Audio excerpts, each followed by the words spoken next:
My next review of the day is going to be for a film called Sentimental Value. Sentimental Value is a movie there starring Peter Skarsgård there. Oh, I'm sorry, Stellan Skarsgård. I'm sorry, Stellan Skarsgård. My apologies there. You also have Elle Fanning in this. You have Inga. Some of these. This is a Norwegian film there. Some of the actors in it are Norwegian as well. So I'll probably mess up some of the names here.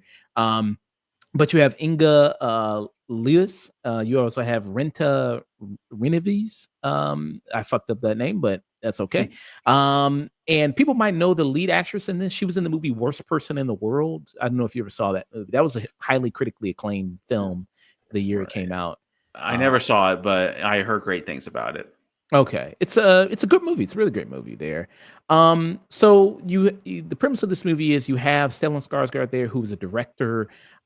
He's coming back to his family home there, a family home that he left many years ago because him and his wife divorced and had kind of a bad falling out. His wife now has recently passed away. He has two daughters who you see in the movie there, who I mentioned before, who the actress is there. And he's kind of he has a strained relationship with both the daughters, one of whom has become kind of followed a little bit in his footsteps there, has become a director of herself, actor, playwright. She's you see her kind of in various different plays and everything like that throughout the movie. And you see kind of that relationship kind of play out through the film, and their relationship also comes back into play and becomes even more strained, where you have it where I was going to say Peter Skarsgård again. Stellan Skarsgård wants to do a movie about his life. He wants to do a movie about his mother there. He's writing a script about it. He's going to adapt it and be on the screen, and he wants to have his daughter be the lead role in it. Even though when you read the script, the characters in the movie, especially the daughters, go like, well, I don't really think this is about your mother. I think this is about someone else in it. I think it's about maybe one of his daughters in the movie there. So throughout the movie, it's kind of about him reconnecting with his daughters again. It's a very emotional movie there. It's about him kind of trying to go down that path again of especially him getting older. You see where, the person he wants to direct the movie, that director he goes to is also an elderly man as well. And going through kind of all these different stages of this relationship he has with his daughters there and what that kind of looks like.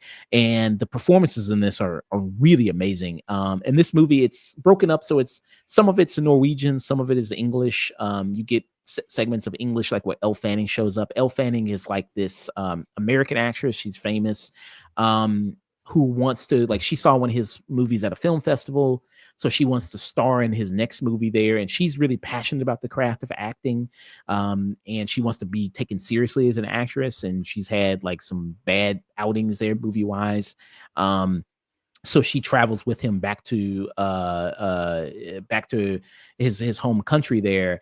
And there's some good moments. So the segments of English that you get are with kind of her somewhat there. So it's kind of half subtitles, half not, if that kind of maybe bothers some people there or don't want to read it all, that is in the movie. But yeah, I mean, it's a great drama there. The performances are really stellar there in this. I could see definitely Stellan Skarsgård, definitely Rennevive there being nominated for Oscars. I think they're that great in it. I think it's a very emotional movie. I think you'll definitely get kind of choked up a lot of the different parts of it in it as well there. Beautifully shot movie as well. Beautifully kind of shot there. And seeing it's really just showcasing actors act, and I think that's really phenomenal in it. The dynamic between the sisters is also really great in this. How they have kind of these different relationship with their father.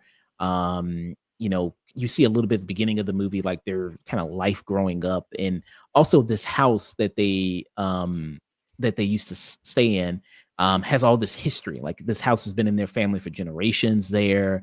And there's a little bit of contention of like, okay, what's going to happen to the house now that their mother has died, because she didn't really officially pass it on to any of her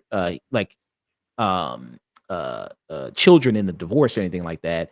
So their father still owns the house there, and it's his family that had been in for generations there. So like, what's going to happen there? Um, you know, this is kind of like the big theme over the last few years, generational trauma. That's very Mhm. present in this. That's you have a lot of that kind of going on there. So if you have a dysfunctional family, maybe this is for you. You kind of got one of those fucked up families, then yeah, you'll probably really resonate. It'll really resonate with you in that aspect. But yeah, I had a great time watching this. I'd heard from a lot of people how great this movie was. And I was excited to try to check it out there and take a look at it. So I was, really happy that it turned out as good as everybody said it was. Yeah, I really greatly enjoyed this a lot.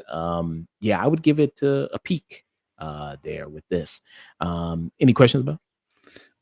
No, there's just other than the realization that there are way too many good movies to see at the end of the year that it's impossible to see all of them. I'm glad to hear all the acting is really good.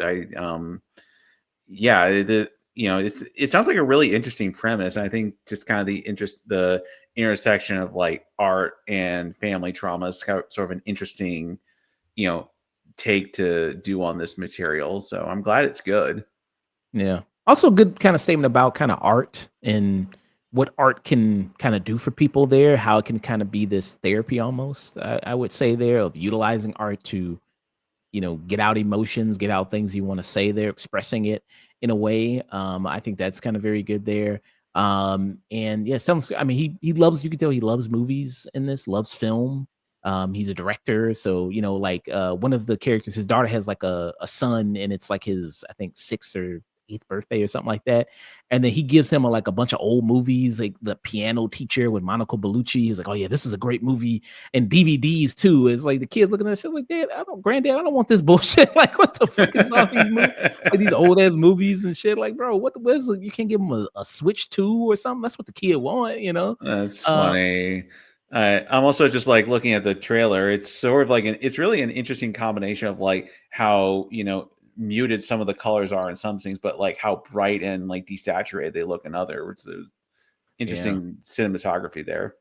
Well, I could see it being nominated for Best Picture as well at the Academy. I probably will be nominated for Best Picture there for that. So Probably will be based on what you're describing. This is yeah, exactly right up the Academy's alley, so I can see it. yeah. So yeah, peak for me for Sentimental Value.